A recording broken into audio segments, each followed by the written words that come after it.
Well, thank you, Shushan. Well, your time was short and you have much to say, and so I'm really pleased to get an opportunity to have this chat, and we had a discussion earlier in the afternoon, and there's so much to talk about. As Shushan mentioned, in the program that I run, we spend a lot of time talking about global issues in education, and a challenge for leaders like yourself and really any society is this: how to balance the needs of a global economy and the kinds of ambitious goals you set for 2030 and preparing young people to have careers that transcend national boundaries on the one hand, and on the other hand, preserving culture and language and, in this case, Armenianness. And so I guess I'll just start by asking you to talk a little bit about your vision of what kind of balance you're looking for between those global skills and the things that are very much local. Well, thank you very much for raising that question, and I think it gives me an opportunity to share some of the particulars of the vision that we have. Education as such has four purposes. It's the economic purpose, that is for the economic development, and that is the purpose that we say that we need to link it with the labor market for that purposes. But the three other purposes, which is the cultural purpose of education, the social purpose of education, and the personal purpose of education, which hinges on the three previous ones, the personal, to address this thing, the education has to be also for the purposes of educating. In the borderless world, where we can work collaboratively on a project, on a cloud, from various parts of the world, this means that we need to have an education system, the content and the type and the form of which is in line with the global developments. The four areas that I mentioned in my speech, it's about education for sustainable development, under mainstreaming, inclusiveness. This is all about the possibilities that we can create a rigorous system that is meeting the global value system.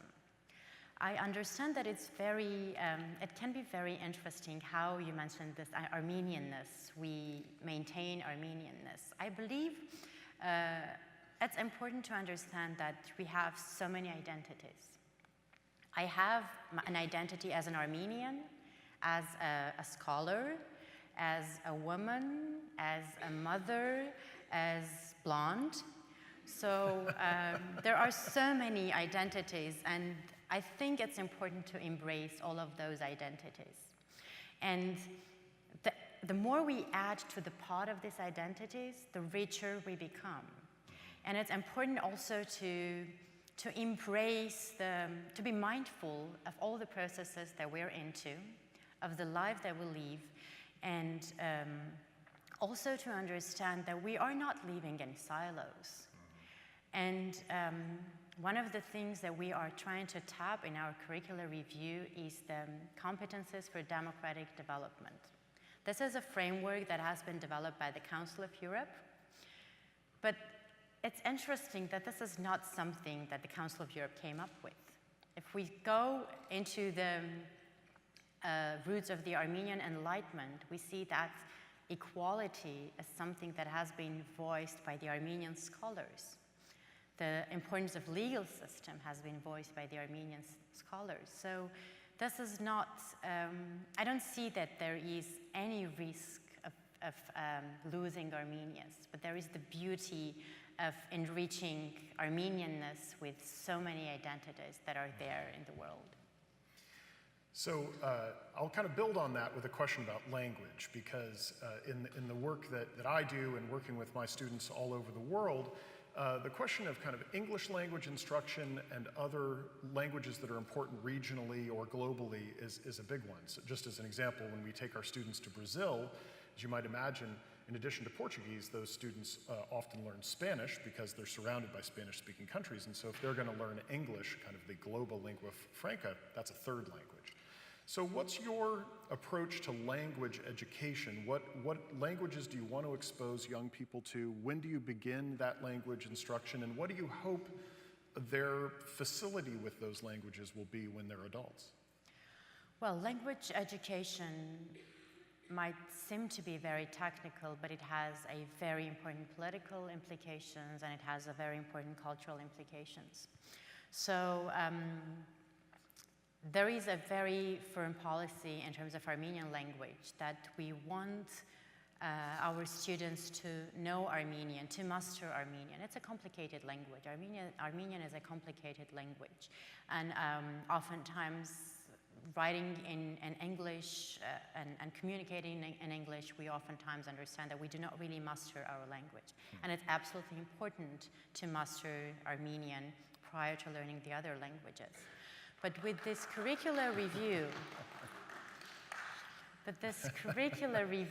also says that we're not living in the silo, and we are incorporating English and Russian into the language policy, into language teaching. In addition to these ones, we also have other European languages. We have French, we have Italian, Spanish, we have Chinese now, and we have a school that has Chinese as a third foreign language, second or third foreign language. We have German, schools that teach German. And language teaching is the beauty of language teaching, that it opens up the possibilities of knowing the culture of the people, knowing the way of thinking of the nations that know the language, that master the language. So, and especially in Armenia and for Armenians, it is absolutely important to know as many languages as we possibly can. English has obviously become the language of the world communication. Chinese is projected to be the language of the communication in 10-year time. I think it's going to be sooner. So teaching language and learning language since early ages is really one of the important areas that we have underlined in our reform policies. Now, we've heard in the sessions today a lot about the diaspora, and you mentioned the diaspora in your remarks. How do you see, what role do you see for the diaspora in education in Armenia? And how do you and your colleagues factor the opportunities with the diaspora and this marvelous resource that your country has as you think about what you can do with education? You did all the articles that you said, like marvelous diaspora and the potential, is I absolutely second that. And there is, I believe, a lot of untapped opportunities in that regard. I think that the very first thing we all need to do as Armenians of the world, we need to synchronize our initiatives. Diaspora communities have been working with the country on various projects, and there has been a lot of resources poured into the country. I am a firm believer that we need to better coordinate together where to have collaboration and where to have partnership. I think that in the education policies that we are coming up with, and they're documented in the action plan of the government section, there are the key areas that are identified for the collaboration and for partnership. I really meant when I said that we need to make the road by walking, because I think that we have the opportunity now to create this shared vision. Oftentimes, back in Armenia, there is incorrect vision of what diaspora can do, and there is also the vision and the perspective of what communities can do for the country as not fully unfold. So I believe that the first thing is to create this shared vision and then see what are the opportunities for collaboration. And I'll give you one example. For instance, we are a couple of months ago, one of my colleagues said that it's so good that our Arevik is at the ministry and she's been talking about critical thinking, and finally we can have this critical thinking initiative. And it came to me, it occurred to me that I have done nothing to foster critical thinking since I've joined the ministry.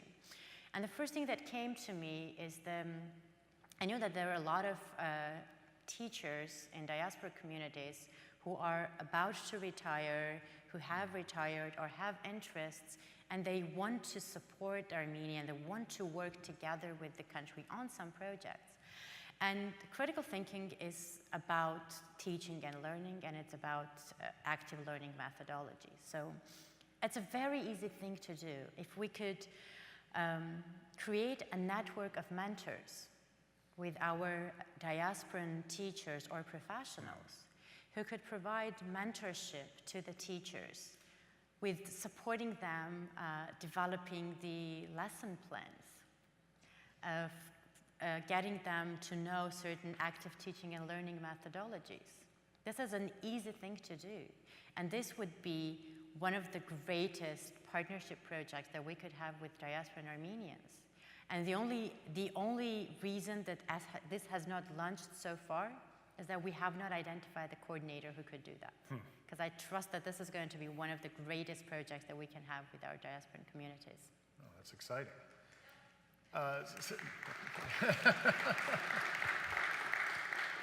Now, we just have a few minutes left, and obviously here we are at USC, and USC plays so many roles in the communities that we serve to foster economic growth and cultural vitality.